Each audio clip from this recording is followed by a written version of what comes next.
Mheshimiwa Raila Amolo Odinga. Wengine wanasema ati yeye ni Mjaluo hafai kuongoza. Mimi nataka niwaambie, mwenye kumuweka mamlakani Mheshimiwa Kibaki, mwenye alienda Uhuru Park na kupoteza na kuondoa ukabila, akasema Kibaki tosha, si Raila ama si Raila? Ni Raila ama si Raila? Mbona hawa wanaomkashifu Raila ati leo ni Mjaluo hawakusema wakati ule Raila amesema Kibaki tosha? Kwani wakati huo Raila hakuwa Mjaluo?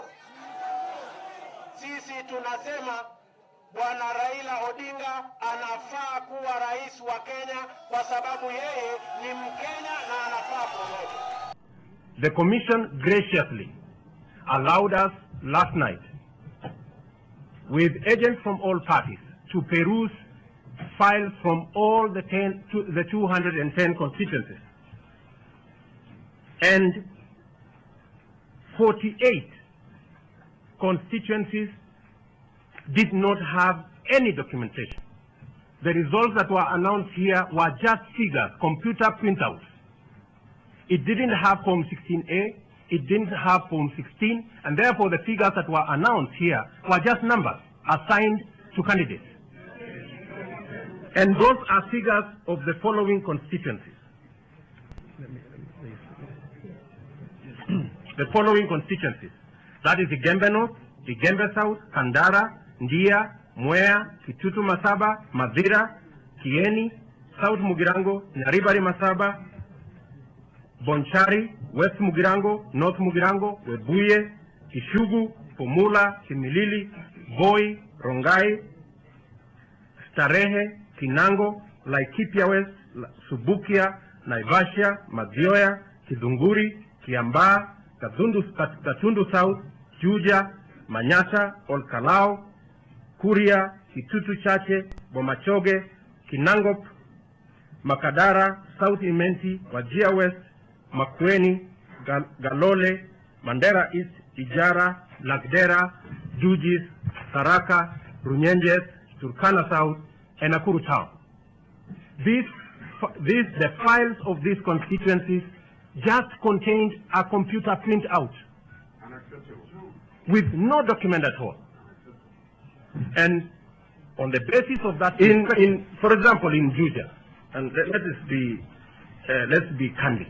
In Juja, the total number of votes obtained by all the parliamentary candidates is 85,000. The president has 100,000. Now it means 15,000 people voted for the president and walked away. They didn't vote for the parliamentary candidate. I mean, how is that possible? So we are saying as the Orange Democratic Movement that we want the commission to make an announcement on the basis of results that are authentic and that have a basis and that have supporting documents. The commission have told us that they have sent a plane to look for these results. We have been told that it will be ready by about 3 o'clock. We want to verify those things before any announcement is made, because we have figures everywhere and every other place have figures. Let me finalize by saying all the documents that we have show clearly that Raila Amolo Odinga has 4,215,437 and Honorable Mwai Kibaki has 3,748,261 votes. That is what we have.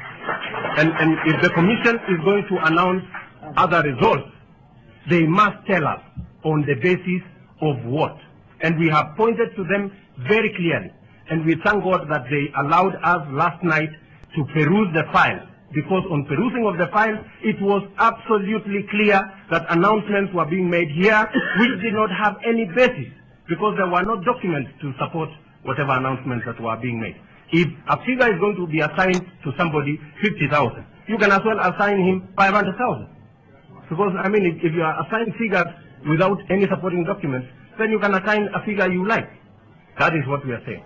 Hata yeye kwa television, kwa radio, kama president aambie auliza Wakenya, tafadhali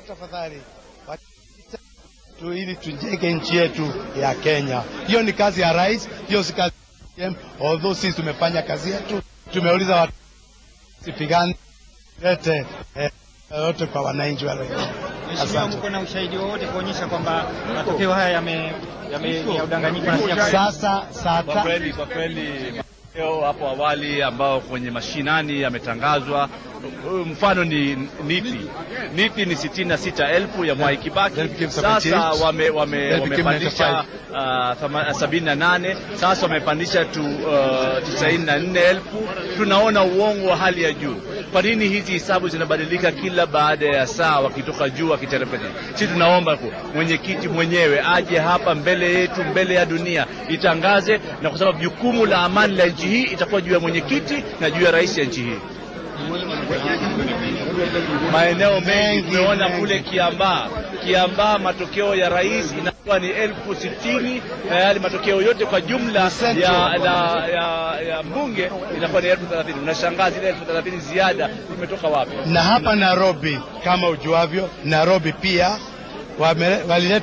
waliongeza masaduku na fake ballots dakika ya mwisho walipoona wanashindwa, ili kuwe na chaos kwa hall.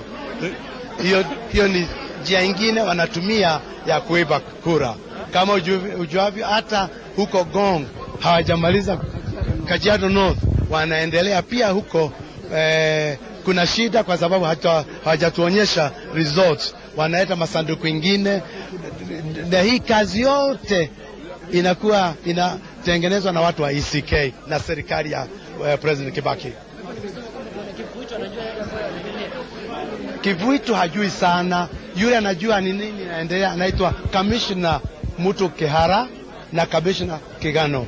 Hawa ndio wanajua ni nini inaendelea, wanatumiwa na State House.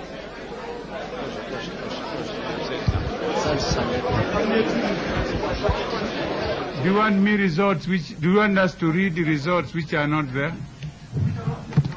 which we have not received?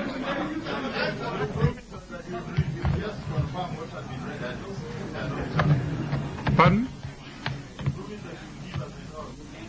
Yeah, you get results. You don't have to get them today. You may have to get them tomorrow, day after tomorrow. It depends on when they come. I'm a Kenyan. You are not more Kenyan than me. I will burn with it. I'll burn with it. The point is this: if we have not received the results from the returning officers, and we cannot trace them, we cannot trace them. You can't trace them. So we read to you what we have received, and those of you who know a little bit of law or have forgotten the law, they might remember today what the returning officer declares is the results.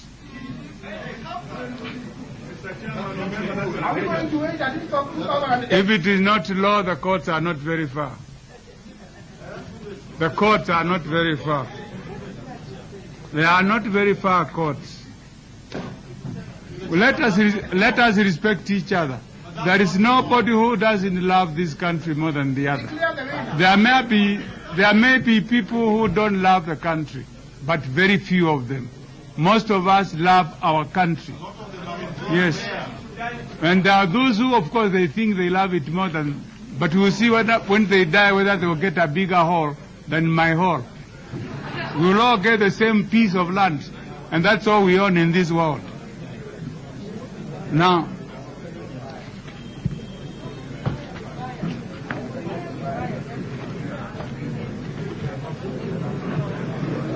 the law which you're arguing about is in these books.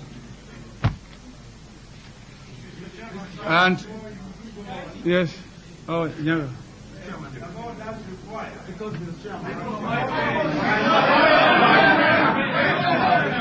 Just a minute. Just a minute.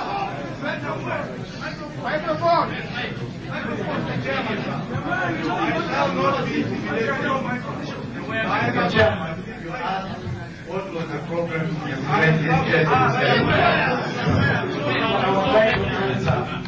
The question you raised is what happened just before my colleague left. What happened was just for NIPI, the results that have been announced by the grassroots initially were 66,390. Later on, another figure was announced of 78,000. So here, I'm talking about what was announced on the ground. Then later on here, a figure of 95,000 was announced. That's what caused the confusion, because there was 3 different figures, some from the ground. So what was being announced here, therefore, looked very different from what was announced on the ground when it was announced at the that's what caused the confusion, and hence the need to come for it. Do you have the agent who brought those results? Yes, Mr. Chairman. Is there an agent who wrote those results in where they were announced first? Chairman, I'm just explaining why, that's why I agree with this. Yeah. Because if we had, where is it? We can bring our agent if you don't feel it necessary. You know, Mr. Muguna, I don't even know if you are an agent. I don't have to be an agent. You have got to be an agent to sit here. You are going to be an agent to sit here. And it doesn't matter how huge you are. You understand? Don't matter how huge you are. Yes, Mr. Mr. Chairman, that decides the point I wish to raise. I am an agent here. And as you can see, I cannot even do my work because I don't know where to sit. We have been harassed here, physically assaulted. That is what is going on. How are we supposed to conduct our affairs if you told us that each presidential candidate brings 10 agents at any given moment? Can it truly be said there are 10 agents here for each candidate? The answer is no. We cannot also allow this place to be taken over by emotions. Let us calm down. Let us organize ourselves. If we have reasonable queries like we also have, let us do them in a civilized way where we are communicating with each other, not where we are being. I'm perfectly prepared like I can raise complaints of Langanga constituency and elsewhere. But we must do it in a manner which is equitable to all of us. 9 candidates contested this election. The results conveyed to the Commission by returning officers through the statutory forms, Form 16, the one I was showing you, this form, are as follows. This form are as follows. Honorable Moi Kibaki, 4,584,721. 4,584,721. Mr. Kukubo Nixon, 5,927. Honorable Kenneth Matiba, 8,046. Honorable Kalonzo,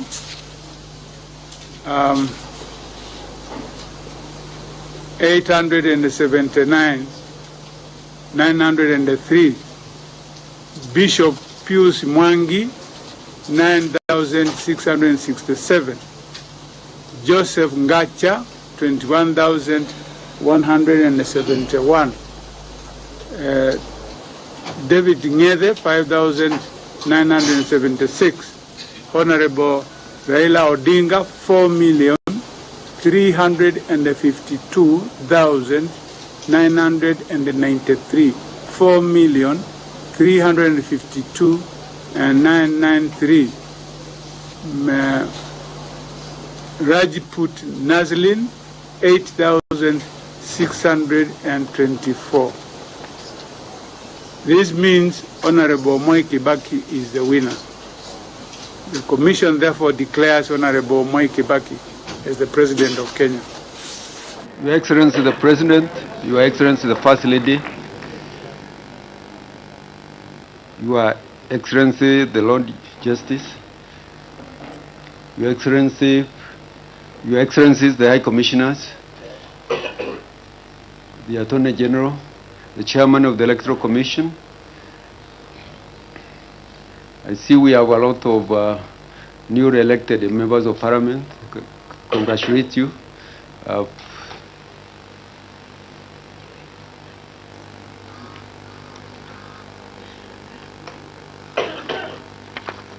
Your Excellency, honorable members of Parliament,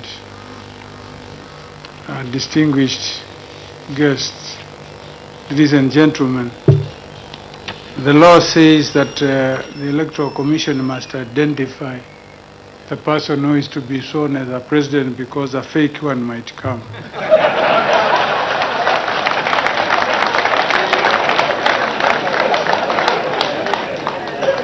And it also provides for a certificate to be given. And so I've got a certificate here which I don't know the procedure, whether I should take it there. It reads Certificate of Results of Presidential Election. The Electoral Commission of Kenya certifies that the candidate who has been duly elected the President of the Republic of Kenya under the provisions of Section 5 of the Constitution in the presidential elections held on 27th December 2007 is Honorable Mwai Kibaki. I'll now present the certificate to His Excellency.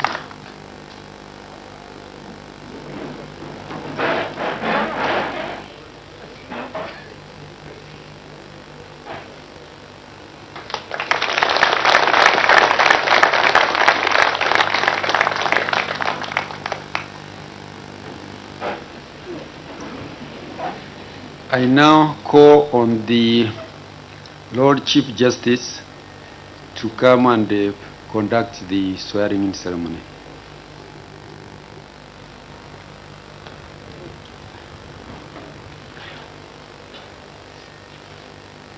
I call upon His Excellency, the President of the Republic of Kenya, Mwai Kibaki, for swearing.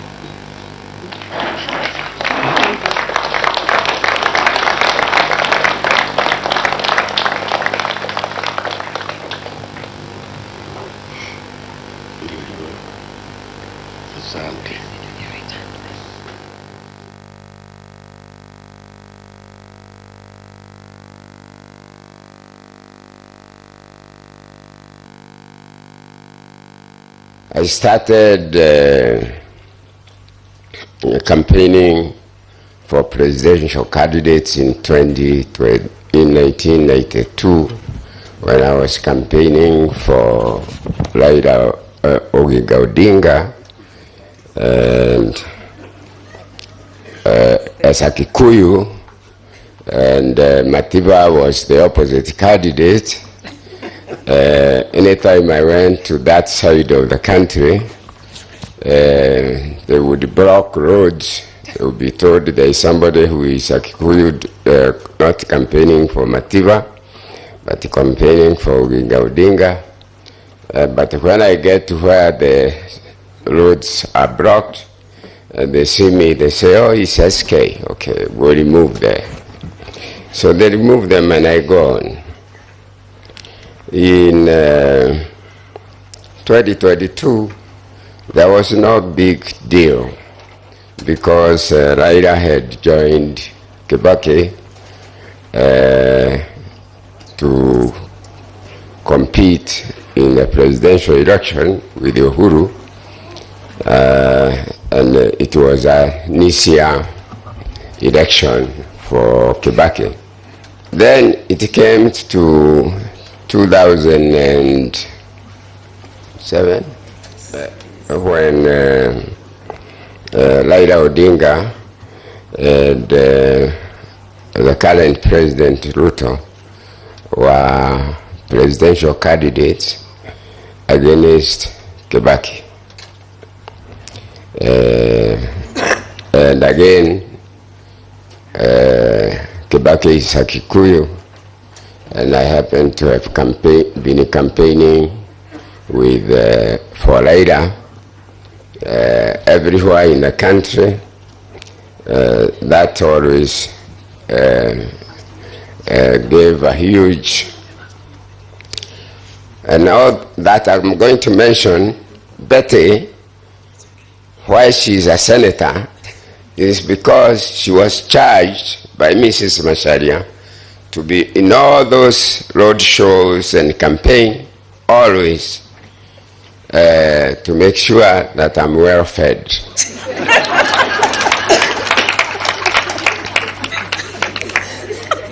Kibaki won, and we had data, complete data, that it's Raila who had won the election. I know some people will run away here, but let them run away, because we agreed with the Getahi. I'm speaking to the soul of Getahi. Here is only the body. And we had agreed whoever dies first will reveal this information for the country. So that's why I'm doing it. Our data was showing Raila had won with 1.8 million votes, and I was picked from my house at night, and all the returning officers from Mount Kenya region were held somewhere, and their return forms taken, and I was taken to my office. I found some people, I'm not going to mention their names, and we changed all those figures, and Kibaki won the election against him. I'm not going to mention about 2013 election, which again was Uhuru, or 2012 to 2013. Again, I campaigned for Raila, and Royal Media had already started then, and Inoro TV and Citizen TV were switched off in the whole of Mount Kenya region, but that could not make me change my belief in Raila, because Raila was left to me by his father. Then we came to the election of 2022. 2017, before 2022.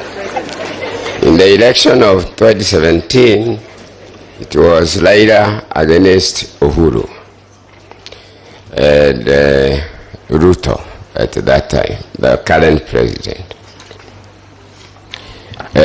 We learned that the register had been changed. You keep on pressing me, I won't stop. The register has been changed for voters. When you are registered a voter, you have your fingerprint, you have your photograph, and you have full names. That some names, they have taken some IDs from the death register, and they have the names, but they don't have a photograph. That's how Raila got beaten but remember, Malaga codified discrepancies and drew away the election. And Raila said he's not going to repeat the election with the IBC being not changed. So obviously it was Uhuru and Ruto. They won the second round, the repeat, easily. Then I want to mention, because all this is in our records, about the election of 2022. We went to Naivasha to plan for the election of Raila as a candidate. Again, remember, it is Uhuru against Raila, and I'm campaigning for Raila. And at Naivasha, I tried to explain that the register that is going to be used has fake voters, but Raila was so impatient, he stopped me from explaining. But these 4 commissioners that resigned in the end or were fired, they came to my house and I showed them how the register is not true. But 2007, I saw you at KICC, we spoke a couple of times, and at that time, you believe some people had stolen the victory that you had won. It was not me, it was Kivuitu. Kivuitu, you had Kivuitu. What was? You complained No, about absolutely, because giving us figures from Juja, absolutely, because it was Kivuitu himself who was running the elections, who was telling us, I have no clue. Now, the chairman of the Electoral Commission was telling us, I have no clue where the returning officers are. I am not sure of these numbers. I am not clear about this, right? So, what do you do when the arbiter, when the fellow who is supposed to tell us whether the election has gone this way or that way is unsure themselves? I don't think we have been in any other scenario where the Electoral Commission have not been sure about the outcome of an election ever since we left 2007. But ODM at the time, which you were part of, said that you had won that election, but it was rigged, it was stolen. Are you saying today that you're not sure whether you won 2007 or not? Let me tell you, Joe, finally the elections were declared and Mwai Kibaki emerged the winner, right, of that election. And that's it, that's the fact, that is history, right, that is history. Are you saying that elections in this country have never been rigged, cannot be rigged? Is that your position? Any election that is rigged, and I'm not saying that there are not cases where elections are rigged. When an election is rigged, people go to court and they overturn them.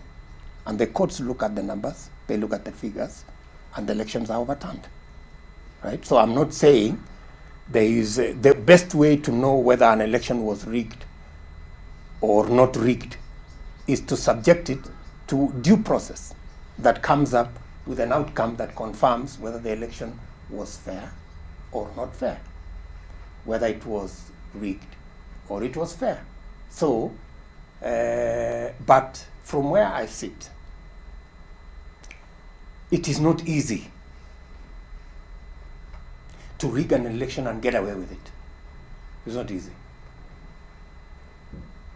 So all those supporters of ODM who believed that in 2007 the election was not fair, and at the time, I remember very well, a number of you in ODM voiced concern and said that this election had been fiddled with, that it was actually not the true representation of the people. Are you today saying that was all just talk in ODM, or you don't know? You see, we didn't finally get to a point where we tested what we were saying as against what was announced. If we had gone to an election petition, for example, and like ODM did in 2017, yeah, or NASA for that matter, did in 2017, they went to an election. They had complaints, they had concerns. They went before the Supreme Court. The Supreme Court looked at the whole election. They came up with a verdict. We didn't agree with it as Jubilee because we believed we had won fair and square. The courts decided otherwise, that we hadn't won fairly. What did we do? We subjected ourselves, we submitted ourselves to another election, right? We went back to the people. And that is what should be the case. And while on that point, Joe, you know, there is the issue where we are even battling now with, you know, there are several issues that are being put on the table. Some of it being projected against the elections before, that, you know, we have not had elections that are credible.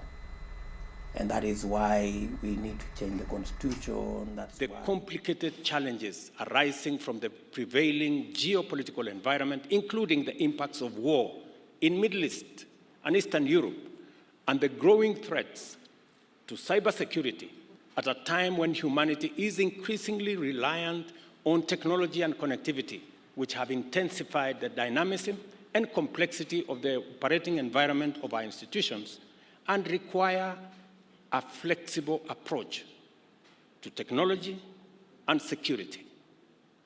These are interventions that require leadership. Our commitment to strengthening multilateralism from regional to global levels remain steadfast.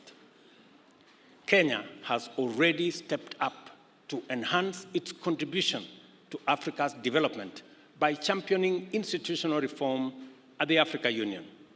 We believe that offering a highly qualified, experienced, and competent candidate to lead the African Union Commission is perfectly consistent with our commitment to the transformation of our continent through our institution of Pan-African unity. The Honorable Raila Odinga is a celebrated statesman whose longevity in leadership has been sustained by an unrelenting devotion to democratic change as the foundation of sustainable freedom and prosperity. Kenya has benefited from progress both on the broad stage of national governance as well as the evolution of specific sectors that are attributable to reforms championed by the Patriotic League of indomitable visionaries, among them the Honorable Raila Odinga. I want to say the Honorable Raila Odinga possesses the professional capacity and experience, a proven track record of transformative leadership, and a wide experience of accomplishments at the national and regional levels. Furthermore, the Honorable Raila Odinga enjoys a sterling reputation as a zealous Pan-African who has consistently demonstrated a strong faith in Africa's possibilities and exemplary commitment to the cause of laying a robust foundation for Africa's transformation in our time. Therefore, Excellencies, ladies and gentlemen, I know that Honorable Raila not only possesses the requisite credentials, but he is also the ideal candidate to lead the Africa Union Commission. Accordingly, Kenya endorses his candidature unreservedly, and we commit wholeheartedly to support his candidature, his vision, and his leadership. He embodies extensive experience and a deep understanding of both African affairs and global dynamics, which are crucial for leading the African Union further into the center of global affairs and closer to the hearts of the African people. Excellencies, I present to you a visionary Pan-African, a bold and wise leader, a professional and technocrat, as well as a towering statesman and a veteran mobilizer for positive change.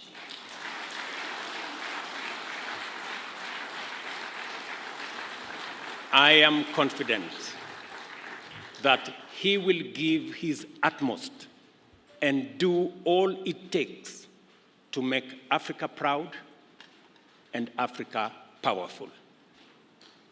I think the lion story is apt.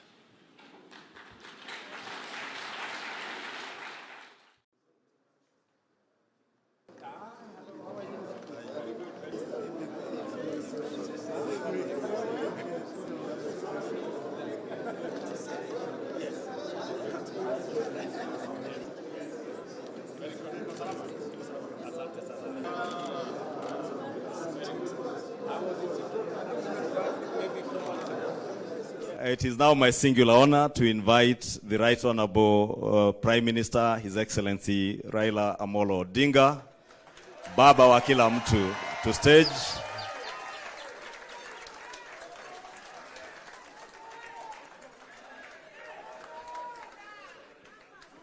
Another round of applause for Baba wa kila mtu.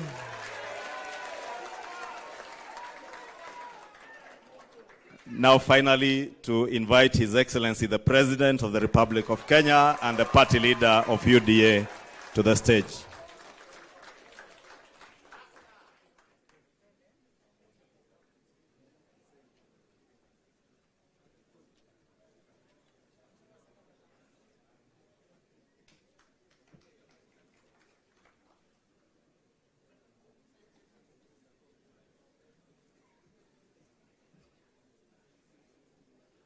The party chairs and the Secretary Generals.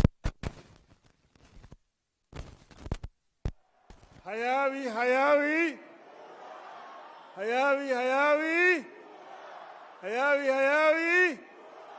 Imekuwa sasa. Leo tumeweka sahihi kwa mkataba ya kuleta ulewano, ya kuleta amani, ya kupigana na maadui ya Wakenya wote.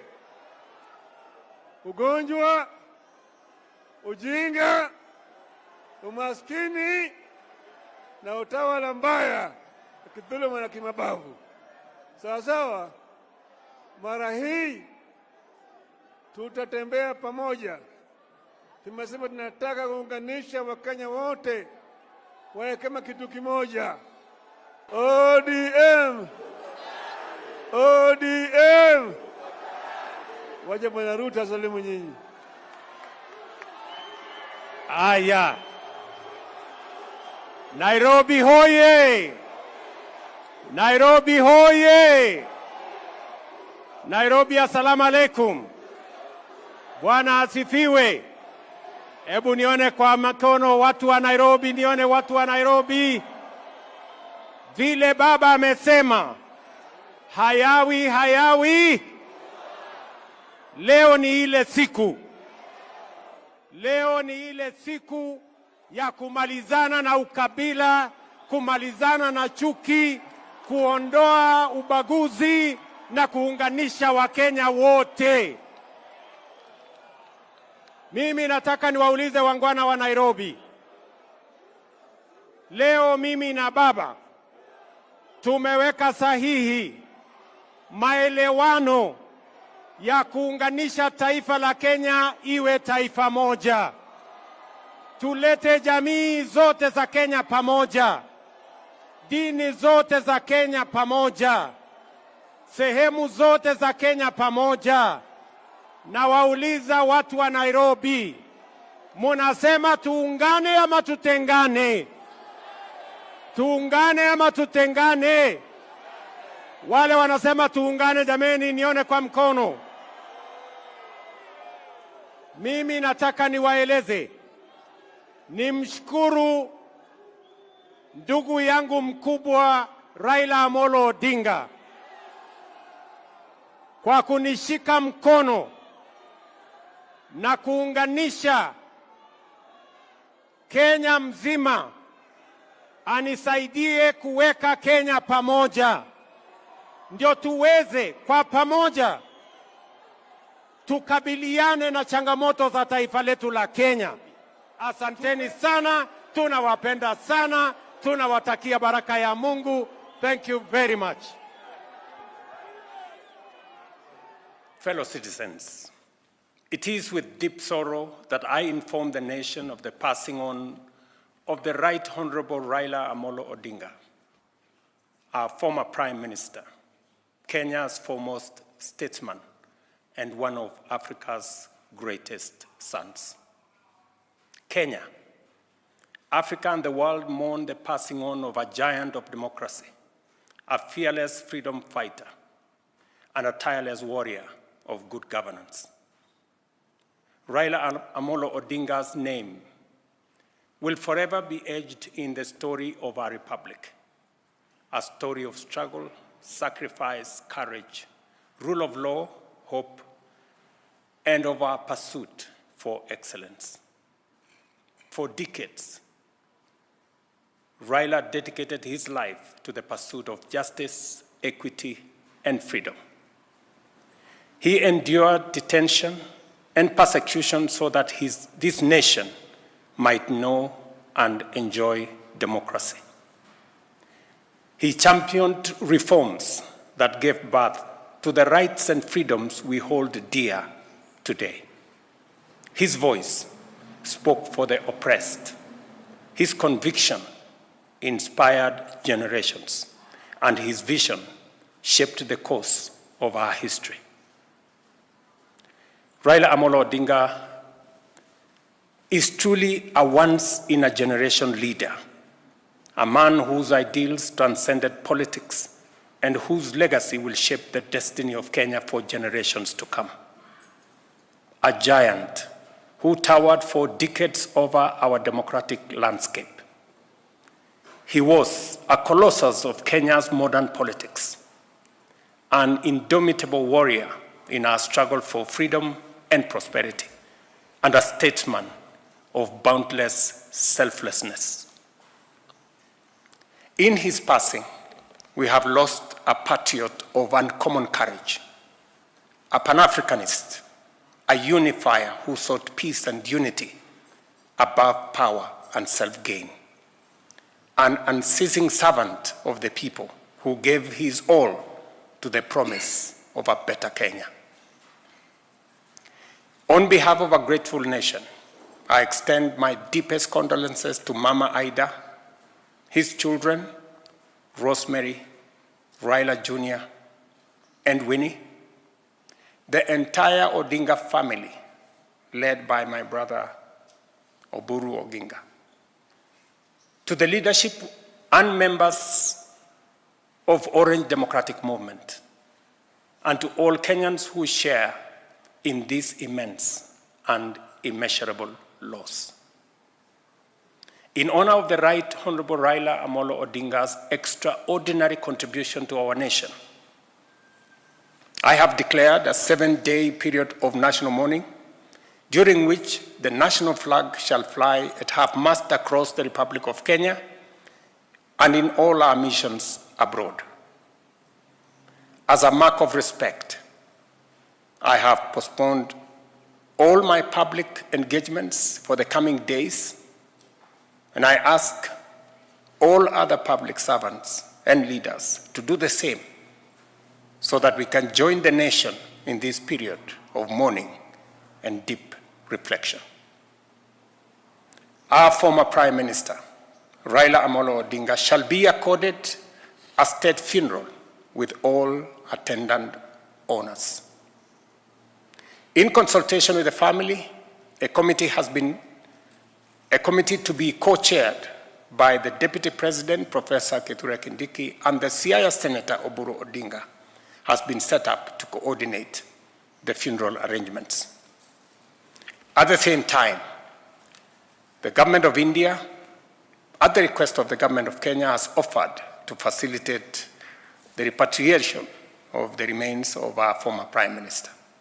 Consequently, a delegation comprising government officials and family members, led by Prime Cabinet Secretary Musalia Mudavadi, is leaving immediately for India to facilitate proper organization in the repatriation of the remains of our brother, the Honorable Raila Odinga.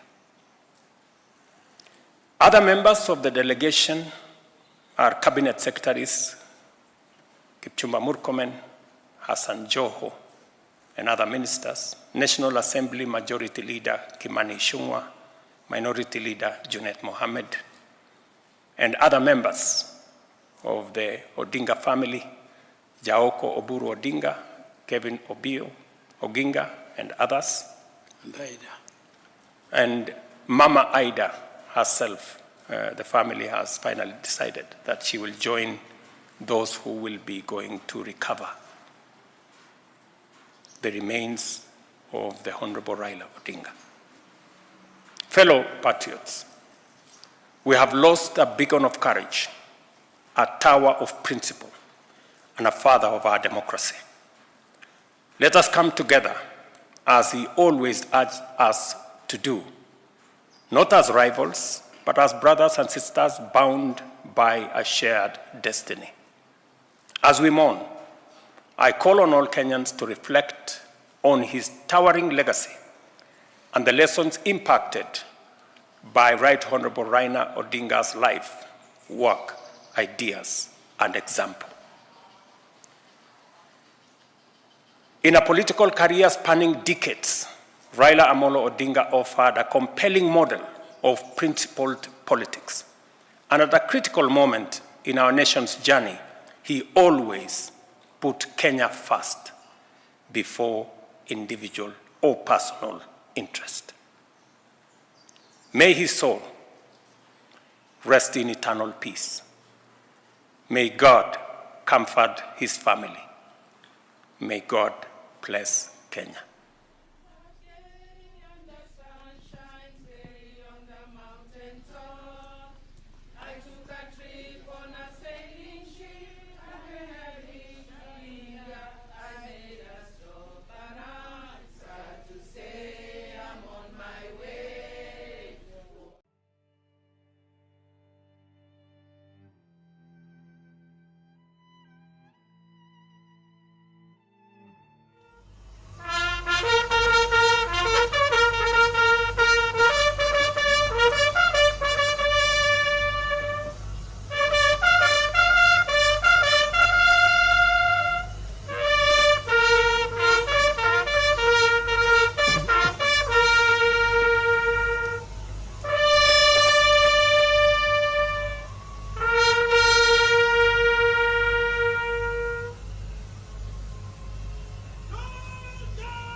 Basi nitapisha kanisa niweze kuendelea